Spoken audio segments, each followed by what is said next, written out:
Please, just 5 minutes. That is all I need. The words came out low, almost swallowed by the roar of an arriving train, but Clara Bennett heard them anyway. She froze mid-step at the edge of the subway platform, her breath fogging faintly in the cold morning air, one hand buried deep in the pocket of her worn coat, fingers curled tightly around a folded $20 bill. The fluorescent lights above flickered in uneven pulses, casting pale shadows across damp concrete, and somewhere down the tunnel, water dripped in a slow, hollow rhythm. It was 6:10 in the morning, the kind of hour when the city had not fully decided if it wanted to wake up yet, when the crowd was thin but restless, shoulders hunched, eyes down, everyone moving with quiet urgency. Clara shifted her weight, boots squeaking faintly against the wet floor, and turned just enough to see him. He stood a few feet away, slightly out of place in the stream of commuters, his jacket damp at the shoulders, hair pushed back but already falling loose again, like he had been running his hands through it too many times. His eyes met hers, steady but not desperate, and that was what made her hesitate. Not fear, not anger, just a strange, controlled urgency. Behind him, two men moved through the station with purpose, scanning faces, their footsteps sharper than everyone else's, cutting through the background noise like a different rhythm entirely. Clara's fingers tightened around the 20. The edge of the tape pressed against her skin, that small cross she had placed there months ago when the corner first tore. She did not look at it, but she felt it, like a quiet reminder of something she could not afford to forget. The train screeched to a stop, wind rushing past, carrying the smell of metal and old rain. Doors slid open with a mechanical sigh, and people began to move again, faster now, brushing past her shoulders. She could step inside. She could disappear into the car, let the doors close, let the moment dissolve into nothing. The man took a step closer, not enough to touch her, just enough that his voice did not have to compete with the noise. "They are not going to stop looking," he said, softer. Now, Clara swallowed, her jaw tightening. She glanced at the men again. Closer. Too close. Her pulse ticked faster, not loud, just steady, like something building underneath. She shook her head once, almost to herself, and shifted back toward the train, one foot already crossing the threshold. Then she stopped. The doors chimed. Somewhere behind her, someone muttered, impatient. Clara's grip loosened just enough for the bill to slide slightly between her fingers, the taped corner catching against her skin. She turned back. Not fully, just enough. 5 minutes, she said, her voice barely above the hum of the station, more a breath than a decision. The man nodded once, like he understood the weight of that number. If you are watching this right now, take a second to hit subscribe and turn on the notification bell so you do not miss what happens next, and tell me in the comments what time it is where you are and where you are watching from, because right here, in this quiet moment before everything changes, Clara has no idea that the next 5 minutes are about to rewrite her entire life. The doors slid shut behind them with a dull thud, cutting off the platform noise, but not the pressure that followed Clara down the narrow service corridor. The man stayed half a step behind her, matching her pace without asking where they were going, which somehow made it worse. The hallway smelled faintly of detergent and old heat, the kind that clung to buildings that never really cooled down. Clara pushed through a gray metal door marked employees only, her fingers steady now, moving on habit more than thought. "Keep your head down," she said, not looking back. He nodded anyway. Her badge clipped softly against her coat as she swiped into the hotel's lower level, the hum of industrial washers already vibrating through the walls. It was familiar here. Predictable. Machines turned. Water ran. Things came in dirty and left clean. She needed that. She reached the laundry room and pulled the door open just wide enough for them to slip inside. Warm air hit her face, heavy with steam and fabric softener. Rows of stainless steel machines lined the walls, some already spinning, others silent and waiting. She moved quickly, grabbing a cart stacked with folded sheets and pushing it toward the far corner where the older units sat, less used, louder. "Here," she said, nudging the cart aside and pointing to the narrow space behind it. "Stay out of sight." He crouched without argument, folding himself into the space like he had done it before. That thought flickered, then passed. Clara turned away, picking up a bundle of towels just to give her hands something to do. She tossed them into an open washer, the clang louder than she expected, and for a second, The sound snapped her somewhere else. Rain against wood. Not metal. Louder. Harder. She was standing in a different hallway, barefoot, staring at a door she refused to open. Clara, please, her brother's voice, thinner than she remembered, filtered through the cracks. Not angry, not even desperate, just tired. She had stood there, hand on the knob, listening to the storm outside and the one building in her chest, telling herself the same thing over and over. If you let him in, everything falls apart. If you let him in, he takes everything again. The knocking slowed, then stopped. The washer in front of her beeped sharply, yanking her back. Clara blinked, her breath catching for a split second before she forced it out slowly. She reached into her pocket, fingers brushing the taped corner of the 20 again, grounding, anchoring. She turned slightly, enough to see him through the gap between machines. He was watching her, not in a way that felt invasive, just aware. You run this place? He asked quietly. Clara shook her head once, sliding another sheet into the machine. I keep it running, she said. A pause. Different thing. He gave a small nod, like he understood more than she said. Somewhere down the hall, a door slammed. Voices. Closer this time. Clara's shoulders tightened, but her movement stayed even. She reached for a clipboard hanging on the wall, flipping through it with practiced ease, as if she had all the time in the world. If anyone comes in, she said under her breath, you do not move. You do not speak. He shifted slightly, adjusting his position behind the cart. And if they ask about me? Clara did not look at him. They will not, she said. It sounded like confidence, but it sat too close to defiance. The voices grew clearer, footsteps echoing against tile. Not hotel staff. The rhythm was wrong. Too direct. Clara closed the clipboard, setting it back in place with care, then reached for a stack of uniforms, folding them with precise, practiced motions. Corners aligned. Edges smoothed. Control, in small pieces. Her heart did not race. It never did anymore. It just pressed, steady and heavy, like something waiting to see what she would do this time. She had walked away once. She knew exactly what that felt like after. The footsteps stopped just outside the door. Silence stretched thin. Then the handle shifted, just slightly, testing. Clara did not turn. She picked up another shirt, shook it out, folded it clean, and set it down. Her voice, when it came, was level. We are closed down here, she called out, not loud, just enough to carry. A beat, then another. The handle stilled. The footsteps lingered for a moment longer, then moved on, fading back into the corridor. Clara let the next breath come a little deeper, but nothing about her posture changed. She kept folding, one piece at a time, until the room felt like hers again. Only then did she glance toward the corner. 5 minutes, she said quietly, more to herself than to him. The man shifted, leaning back slightly against the cold tile, his eyes still on her. You almost walked away, he said. Clara picked up the next uniform, smoothing the fabric flat against the table. I know, she replied. And this time, she did not add anything else. The machine settled into a steady rhythm again, low and constant, like a heartbeat you stopped noticing after a while. Clara moved to the sink along the wall, twisting the faucet just enough to let a thin stream of hot water run over her fingers. She rubbed her hands slowly, not because they were dirty, but because the heat helped her think, or at least kept her from thinking too much. Behind her, the man shifted slightly, fabric brushing against metal, careful but not silent. She reached into her coat pocket without looking, and pulled out the 20. The bill was soft from use, the corner patched with a strip of clear tape folded into a small cross. It caught the overhead light for a second before she pressed it flat against the counter, smoothing it with her palm. He noticed. Of course he did. You keep it like that on purpose? He asked, voice low enough not to carry past the hum of the washers. Clara did not answer right away. She lifted the edge of the tape with her thumb, checking that it had not peeled, then pressed it back down again, firm, precise. It tore, she said finally. A while ago. He waited, like he understood there was more, but did not push for it. She dried her hands on a clean cloth and picked the bill back up, folding it once, then again, lining the edges carefully before sliding it between her fingers.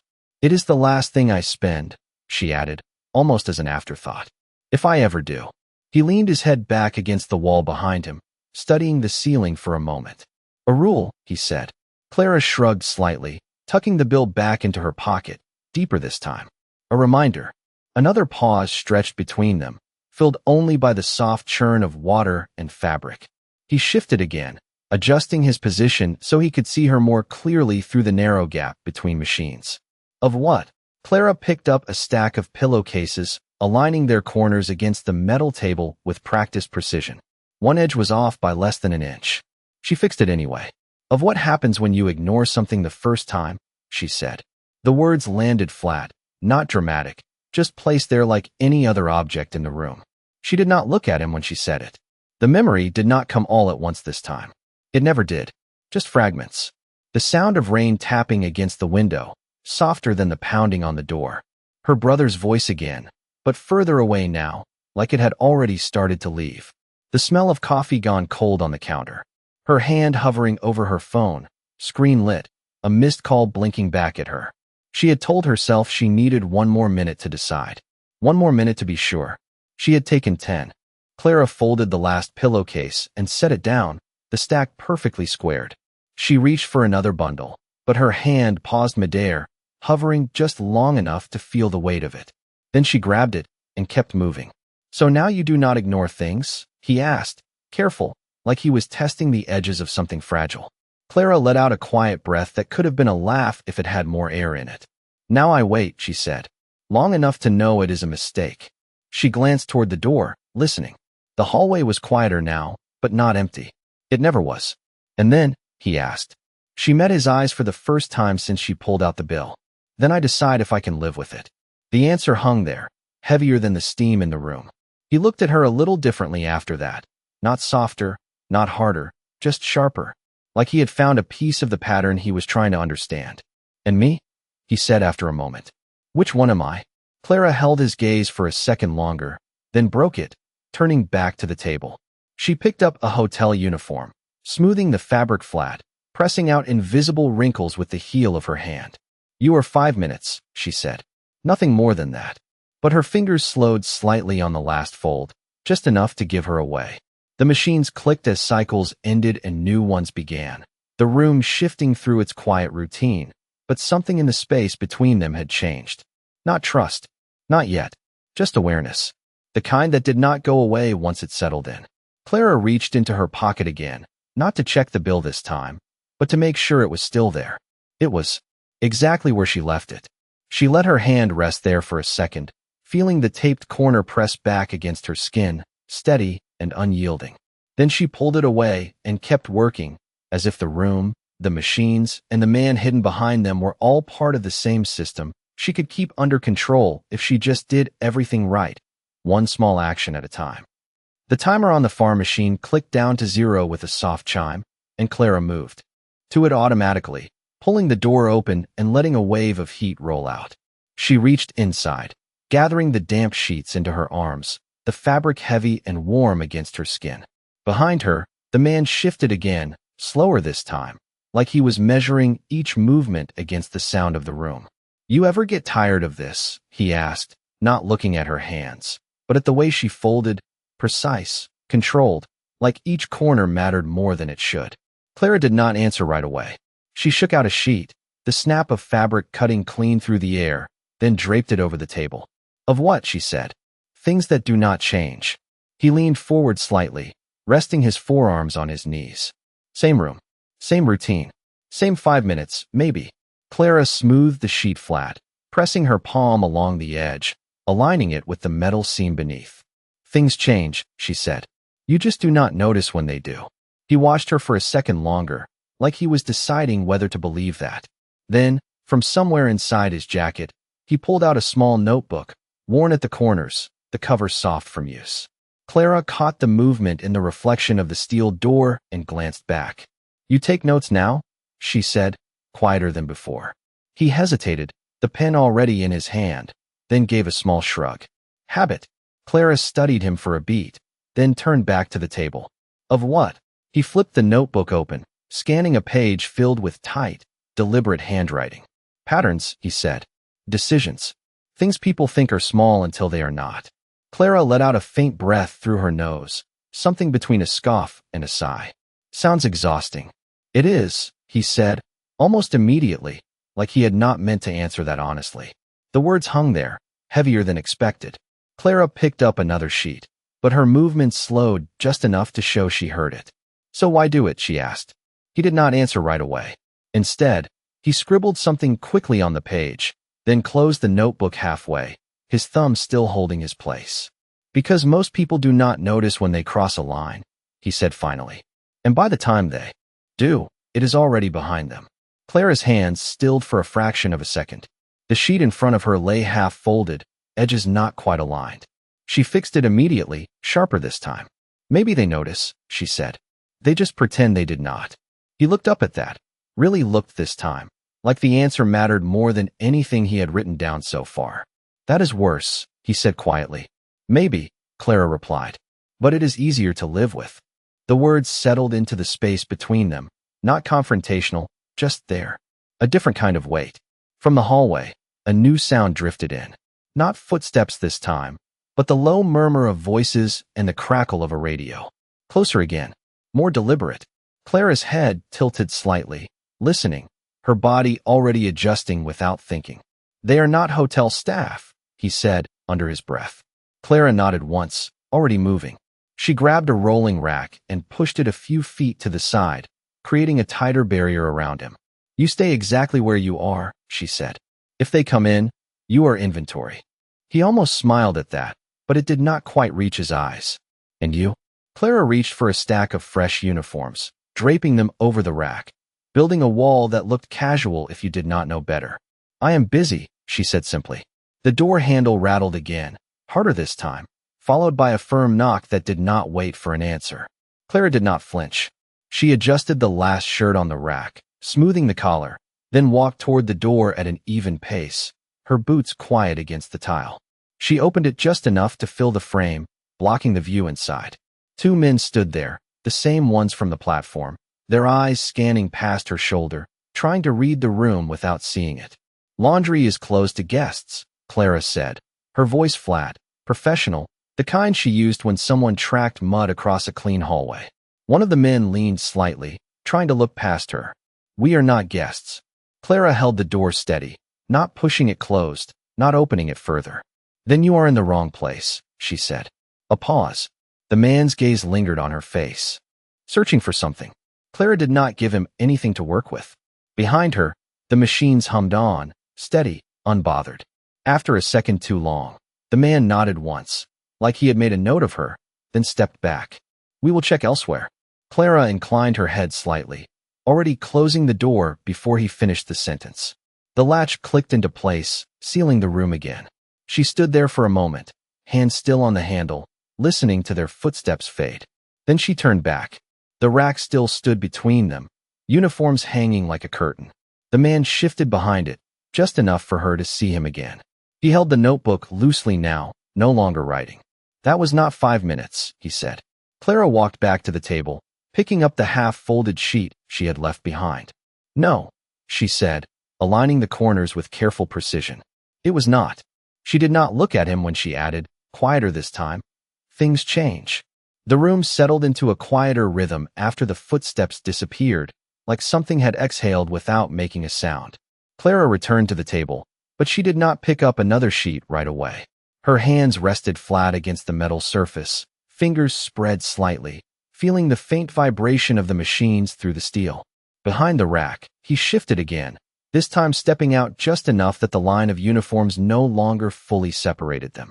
Not closer exactly, just visible. You do that often? He asked. Clara glanced at him briefly. Open the door? Let people stay. She reached for a towel, folding it once, then again, tighter than necessary. No. The answer came easy, but it did not land that way. He washed her hands, the way she pressed the edges down like she was trying to make something hold. Then why me? Clara let out a breath that barely moved the air. She stacked the towel with the others, aligning the corners before answering. You asked, she said. It sounded simple. It was not. He leaned back against the machine, arms crossing loosely, not defensive, just contained. A lot of people ask, he said. Clara nodded. I know. Another quiet stretch settled in, but it was different now. Less guarded. Or maybe just less clean. The kind of silence that carried things underneath it. Clara moved to the dryer, pulling out a load of uniforms still warm from the cycle. She draped one over the edge of the cart, smoothing the sleeve, then paused, her thumb tracing a faint stain near the cuff. "Bleach does not take everything out," she said, almost to herself. He followed her gaze. "No," he replied. "It does not." She picked at the thread for a second, then let it go, folding the shirt anyway, stain and all, placing it on the stack like it belonged there. "You ever try to fix something too late?" he asked, his voice quieter now, not probing, just there. Clara did not answer immediately. She reached into her pocket again, not pulling the bill out this time, just feeling it between her fingers. The taped corner pressed back, firm, unchanged. "Late is relative," she said finally. "To who?" Clara looked up at him, really looked this time, like she was deciding how much to give. "To the person who is still waiting," she said. The words did not waver, but something behind them did. He held her gaze, something shifting in his expression, not sympathy, not exactly. Recognition, maybe. He pushed off from the machine, taking a step closer, but stopping at the edge of the table, leaving space between them like an unspoken agreement. "And if they stop waiting?" he asked. Clara's hand stilled inside her pocket. For a second, the room felt smaller, the hum of the machines louder, pressing in. She pulled the 20 out this time, unfolding it slowly, the crease lines soft from repetition. "Then you keep this," she said, holding it up slightly, not offering it, just showing it. He glanced at the taped corner, the small cross catching the light again. "Why that?" Clara turned the bill in her fingers, the paper bending slightly along the old tear. "Because it was the last thing I had that night," she said. No elaboration, no story attached, just the fact, placed between them. He did not ask what night. Not yet. Instead, he nodded once, like he understood the shape of it without needing the details. "And you never spent it," he said. Clara folded the bill. Again, slower this time, aligning the edges with more care than before. "I almost did," she admitted. "Once." He waited. She slipped the bill back into her pocket, but her hand stayed there a second longer. "I was standing outside a convenience store," she said, her voice steady, but quieter. 3 a.m, lights too bright, coffee machines still running. She paused, the image settling in the space between them. "I thought if I just walked in and used it, everything would reset. Like it would make sense again." "Did it?" he asked. Clara shook her head once. No, a faint, almost imperceptible smile touched his mouth, not amused, just acknowledging something shared. "It never does," he said. She let out a small breath that softened her shoulders just enough to notice. "So now it stays," she said. "Last thing. Last option." He leaned his weight slightly onto the table, careful not to crowd her. "And today?" he asked. Clara glanced toward the door, then back at him. "Today it bought 5 minutes," she said. The words landed differently this time. Not just a boundary, a choice. He considered that, eyes dropping briefly to her pocket, then back to her face. "That is a high price," he said. Clara picked up another uniform, folding it slower now, not rushing the edges. "Depends on what you are paying for," she replied. He did not answer right away. Instead, he reached into his jacket again, pulling out the notebook, but this time he did not open it. He just held it, thumb resting along the spine, like he was deciding whether something belonged on the page or not. "What would make it worth it?" he asked after a moment. Clara paused mid-fold, the fabric caught between her hands. She looked at him, not guarded, not open, just honest in a way that did not need to be explained. "If it does not end the same way," she said. He held her gaze, the question hanging there longer than either of them expected. Then he gave a small nod, almost to himself. "Fair," he said. The machines clicked again as another cycle ended, the room shifting forward without asking permission. Clara finished folding the uniform in her hands, setting it down with the others, but this time she did not adjust the edges. She let it sit slightly off, just enough to break the pattern. The room felt smaller now, not because anything had moved, but because the silence had changed shape.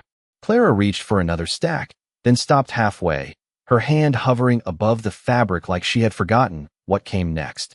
Across from her, he finally opened the notebook again, but instead of writing, he flipped past several pages, slow, deliberate, until he found something closer to the middle. He hesitated for a second, then turned the notebook slightly, angling it just enough for her to see. Clara did not step closer. She did not need to. The handwriting was neat, compact, lines stacked with careful spacing. Dates ran along the margins. Times. Short entries. 6:10 a.m., one line read. Platform. Subject hesitates. Chooses engagement. Another line beneath it, written darker, pressed harder into the page. Risk accepted without negotiation. Clara's eyes moved across the page. Not fast, not slow, just steady. She did not ask to hold it. She did not need to touch it to understand what she was looking at. Subject. She repeated quietly, the words sitting differently in her mouth than the others had. He closed the notebook halfway, his thumb still marking the page. It is easier to write that way, he said. Clara let out a faint breath, something close to a laugh, but without warmth. For who? He met her eyes, not avoiding it now. For me. The answer came clean, without apology. That, more than the words on the page, shifted something.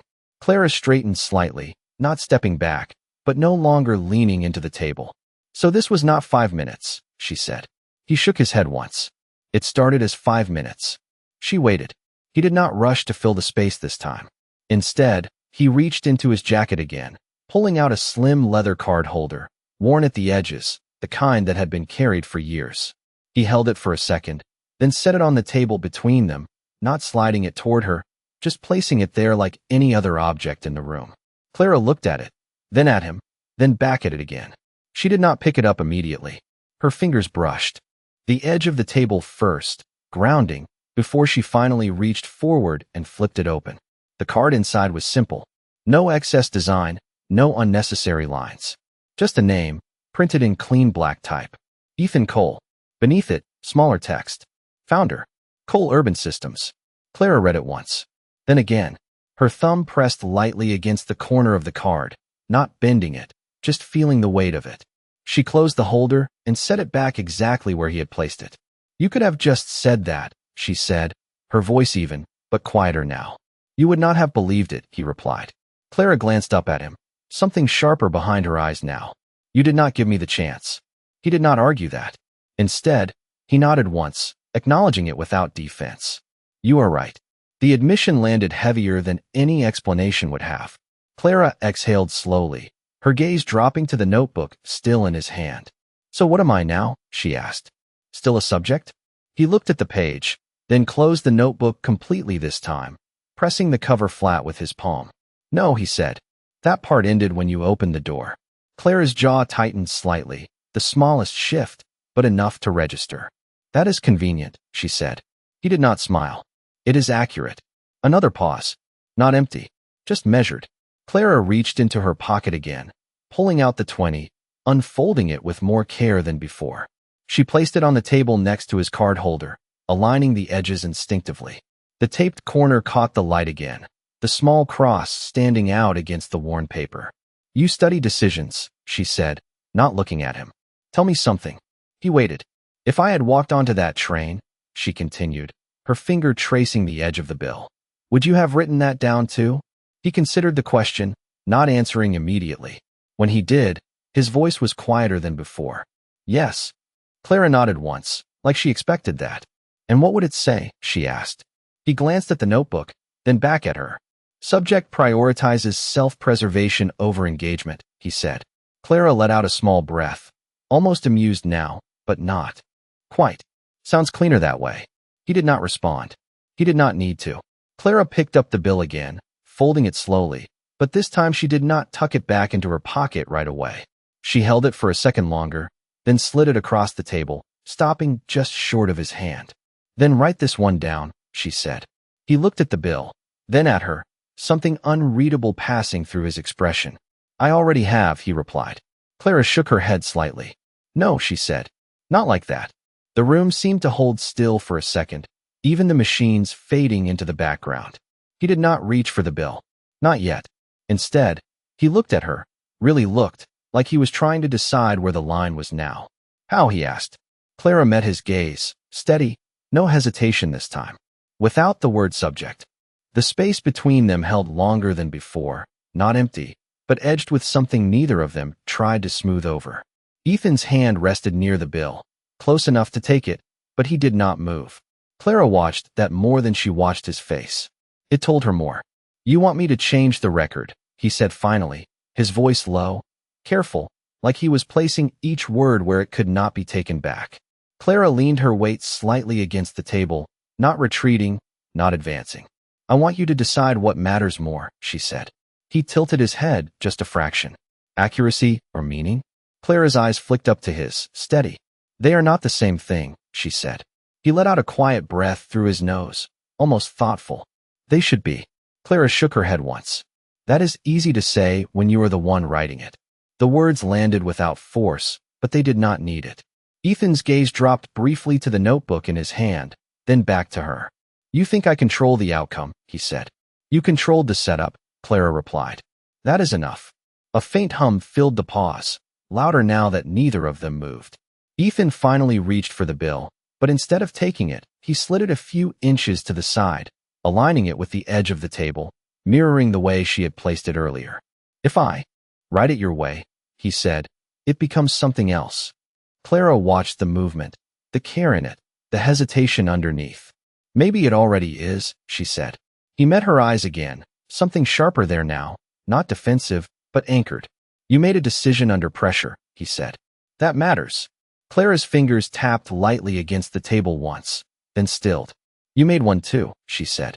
You just had more time to prepare for it. He did not answer immediately. The truth of it sat there, unchallenged.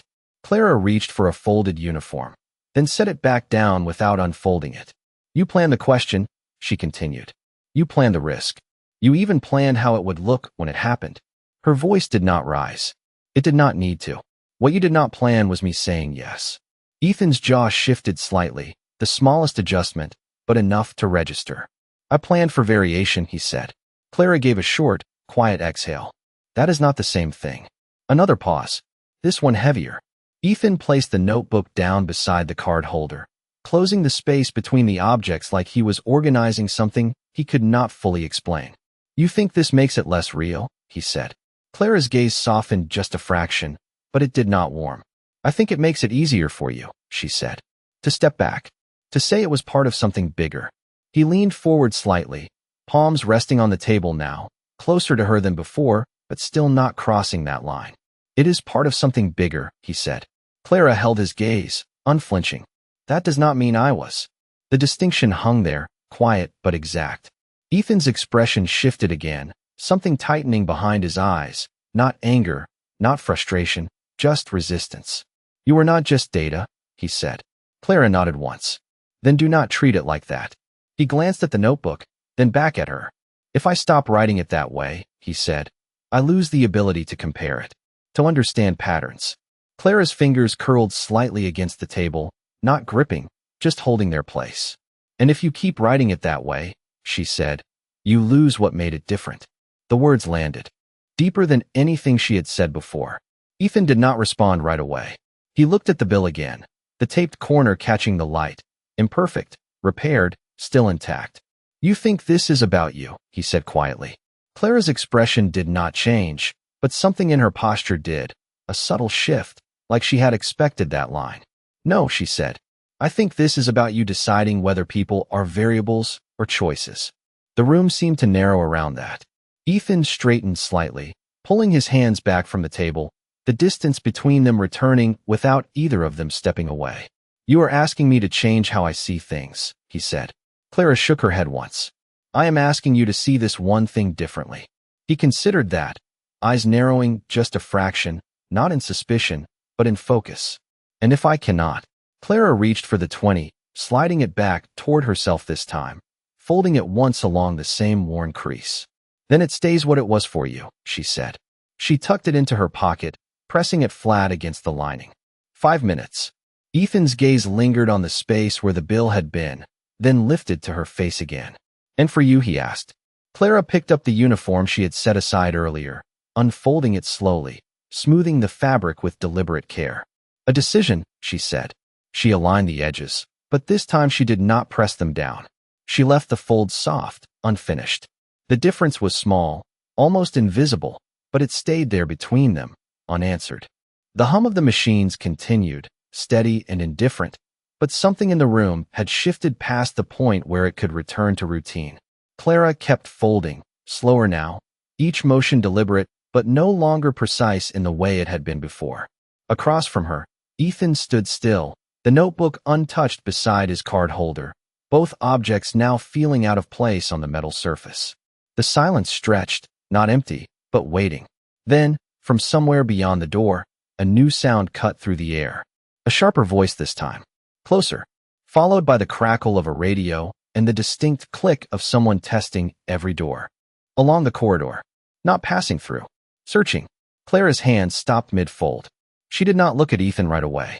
She did not need to. The rhythm outside had changed. This was no longer a possibility. It was a direction. Ethan heard it too. His posture shifted, not toward the exit, not toward her, but into something more grounded, like he was measuring the room for what it was now instead of what it had been. They are not going to keep moving, he said quietly. Clara nodded once, her eyes fixed on the door. No, she said. The words settled between them with a different kind of finality. For a moment, neither of them moved. Then Clara reached into her pocket and pulled out the 20 again. She did not unfold it this time. She just held it, thumb pressing lightly against the taped corner, feeling the slight ridge where the paper had once torn. Her gaze dropped to it for a second, not long, just enough. Then she set it down on the table. Not between them, not as a boundary, just there. Ethan's eyes followed the motion, then lifted back to her face. That is not going to fix this, he said. Clara shook her head. It is not for fixing, she replied. She turned, moving toward the door without waiting for another word. Ethan watched her go, something unreadable crossing his expression, then reached for the notebook. He opened it, flipped to the page, pen already in his hand. The line was still there. Subject hesitates. Chooses engagement. He hovered for a second, then drew a slow line through the word subject. The ink cut clean, deliberate. He did not replace it. Not yet. The voices outside grew louder. The handle rattled again, harder this time, followed by a firm knock that did not pause. Clara stopped just short of the door, her hand hovering near the handle, not touching it. She closed her eyes for a brief second, the smallest pause, then opened them again. Behind her, Ethan stepped forward, not rushing, but not staying hidden either. If you open that, he said, this changes. Clara did not turn around. It already did, she said. The handle jerked again, more forceful now. A voice, sharper, edged with impatience. Open the door. Clara's fingers, finally wrapped around the handle. She felt the cold metal press into her palm, grounding, solid. For a split second, the memory flickered again. Rain. Wood. A door she did not open. The quiet that followed. This time, she did not hesitate. She pulled the door open. The hallway light spilled in, brighter than the room behind her, cutting sharp lines across the floor. Two men stood there, the same ones from before, their focus immediate, direct. One of them stepped forward, eyes moving past Clara, scanning the room behind her. Clara shifted slightly, not blocking completely, but not stepping aside either. You cannot be back here, she said, her voice steady, even now. The man's gaze returned to her, assessing. We are looking for someone. Clara nodded once, like she had expected that. Then you should keep looking, she said. The second man leaned slightly, trying to catch a glimpse past her shoulder. For a moment, it looked like he might push forward. Clara did not move. Behind her, Ethan stepped into view. Not from the shadows. Not hidden. Just there. The shift was immediate. The tension in the hallway snapped into something sharper, then stilled. The first man blinked, recognition hitting before anything else. His posture changed, subtle but clear. Mr. Cole, he said, the name landing differently than anything that had been said in the room before. Clara did not turn around. She did not need to. She felt it in the silence that followed. Ethan did not step closer to the door. He stayed where he was, inside the room, on her side of the threshold. You can leave, he said, his voice calm, controlled, but not distant. The men hesitated, just for a second, then nodded, stepping back without another word. Their footsteps faded quickly this time. Not searching, not lingering. Gone. The hallway light dimmed again as the door closed. Clara let her hand fall from the handle, the tension in her shoulders easing just enough to notice. She turned slowly. Ethan was still standing where he had been, not moving toward her, not stepping away. The notebook lay open on the table behind him. The line was still there, but altered. Clara's eyes flicked to it, then back to him. Neither of them spoke right away. The machines continued their steady hum, unchanged, but the room no longer felt the same. Clara walked back to the table, picking up the 20 from where she had left it. She unfolded it this time, smoothing the edges, pressing the taped corner flat with her thumb.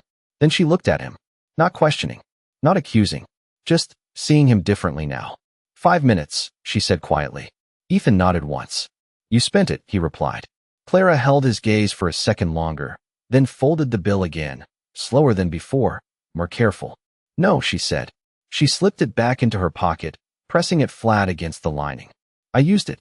The door clicked shut behind them, and for the first time since he had stepped into the room, the silence felt different. Not tense, not waiting, just still. Clara stood where she was for a second, her hand brushing lightly against the seam of her coat pocket, as if confirming something had settled where it was supposed to be. Across from her, Ethan reached back for the notebook, closing it fully this time, then turning it over so the cover faced up. He did not open it again. He did not write anything more. The machines continued their slow cycles, water turning, fabric shifting, the same as before, but the rhythm no longer felt like something to hide inside. Clara moved back to the table, picking up the uniform she had left unfinished earlier. The fold was still soft, slightly off, not aligned with the others. She adjusted it halfway, then stopped, letting it remain imperfect. Ethan watched that, not the movement itself, but the choice to leave it as it was. You are going to get in trouble for this, he said after a moment, his voice quieter now, not a warning, just a fact placed on the table between them. Clara shrugged slightly, smoothing the sleeve once more before setting it down. Probably, she said. There was no weight in it, no calculation, just acknowledgement. He nodded once, accepting that answer for what it was. Then, without ceremony, he reached for the card holder and slid it a few inches toward her. Not an offer, not a request, just available. Clara looked at it, then at him, then back at the card again. She did not pick it up right away. Instead, she wiped her hands on a clean towel, as if finishing something else first. When she finally reached for it, she held it between her fingers for a second, feeling the edges, then closed it again and set it down beside the folded uniforms. Not in her pocket, not taken, just placed. Ethan noticed that. Of course he did. A small shift crossed his expression, something quieter than before, but steadier. You are not calling, he said. Clara met his eyes, a faint trace of something softer now, but not easy. Not today, she replied. The answer hung there. Not a rejection, not an invitation. Something in between. He let out a slow breath, nodding once like he understood the space she was leaving. Fair, he said. Clara reached into her pocket again, pulling out the 20 one more time. She unfolded it carefully, smoothing the crease with her thumb, the taped corner catching the light in the same small way it always had. She looked at it for a moment, then placed it on top of his closed notebook, aligning it with the edge. Ethan glanced down at it, then back up at her. You are giving it away, he said. Clara shook her head. No, she said. I am leaving it where it belongs. He studied her for a second, then understood. Not the money, not the value, the moment, the decision, the line that had been crossed and could not be measured the same way anymore. He reached out slowly, not taking the bill, just resting his hand beside it, close enough to feel the edge without touching it. And if I write it now? He asked quietly. Clara stepped back slightly, giving the table, the notebook, the bill, and him a little more space. Then write it like it happened, she said. He held her gaze for a second longer, then gave a small nod. No argument, no correction, just acceptance. Clara turned toward the door again, this time without hesitation, her hand steady as she reached for the handle. She paused for the briefest second, not looking back, then opened it and stepped out into the hallway. The light outside felt the same as before, but she did not slow down this time. Behind her, the machines kept running. Inside, Ethan remained where he was, the notebook closed, the 20 resting on top of it, the taped corner still holding. He did not open the notebook again. Not yet. He just stood there for a moment, then reached out and folded the bill once, carefully, aligning the edges the way she had. If this moment meant something to you, you can share what you felt and follow along for what comes next. Thank you.